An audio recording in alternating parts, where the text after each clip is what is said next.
Let's we continue our discussion regarding the restoration or a lapsed patent.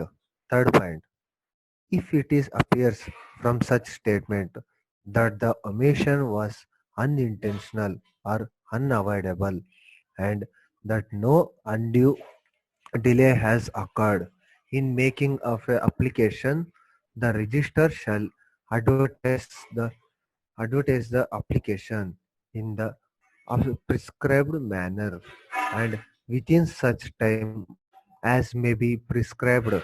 Any person may give a notice of opposition at the Department of a Patents, Designs and Trademark. Where such notice is given, the registered shall notify the applicant thereof.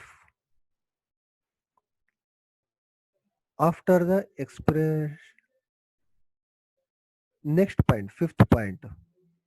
After the expiration of prescribed period, the register shall hear the case. Register shall hear the case and subject to appeal to the government issue an order either restoring the patent subject to any condition or restricted deemed to be advisable or dismissing dismissing the application provision as may be prescribed shall be in shall be interest, inserted shall be inserted for prescribed of person who have next retake provided that in every order under this section restoring a patent such provision as may be prescribed shall be inserted for the protection of person who may have availed themselves of the subject matter of the patent after patent had cased. The essential required to restore a patent. What under essential? Let me see. What under essentials to requirement of applicant for restoring of a lapsed patent. What patent have lapsed shall be made by the patentee only. Only patentee should be made, not or legal representative should keep that patent. Next point. Second point. Prescribed fees on the form 15. You should pay the certain fees to the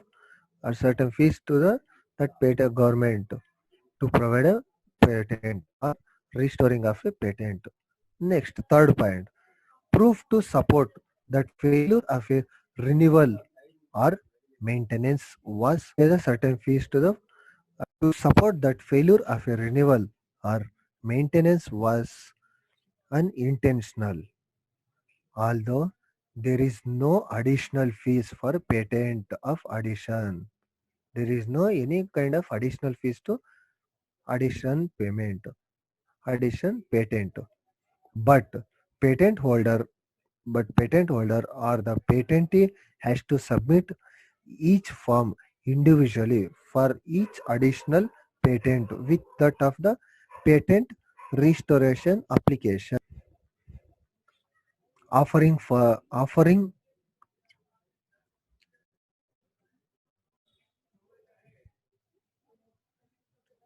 touch iddam. Infringement of patent.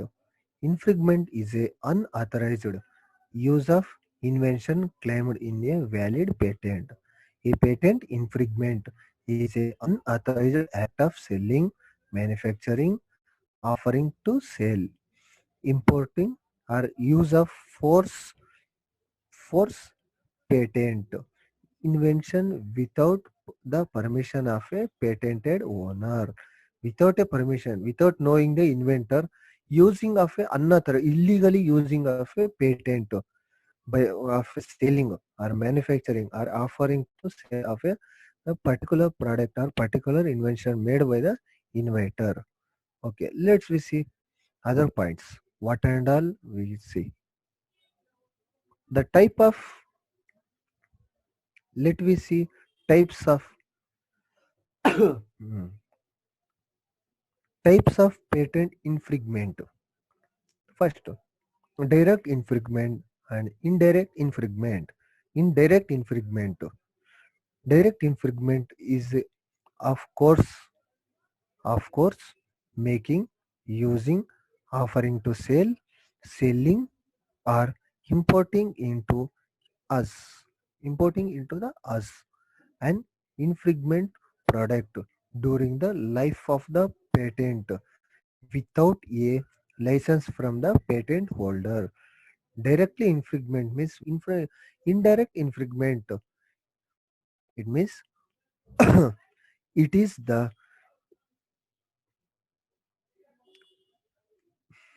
hmm, indirect patent infringement. It is the violation of a patent with or without a knowledge of the infringement. A person or a company obtained a patent to prevent other people from using of a idea or a invention. Indirect, indirect patent infringement. Next, based on a feature of the patent infringement. What and all feature? Let's we see.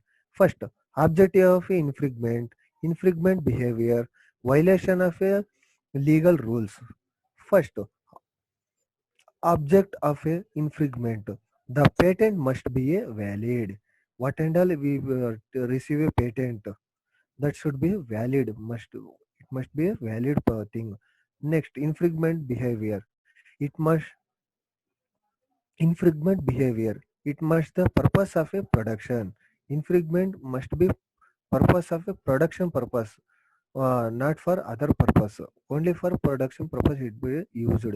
Next, violation of a legal rules. It means the behavior is carried out without the permission of a patentee. It means breaking of a rules. Violation of a legal rules. It means breaking of a rules without taking a permission of a patent holder. We using the patent rights of a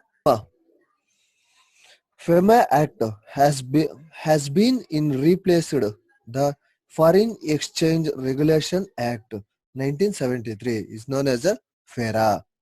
FEMA came into force on 1st June 2000. This is the FEMA. Okay, stop. 1973 FEMA was came in force. Next, first FERA Act. FERA Act enacted in a year 1973.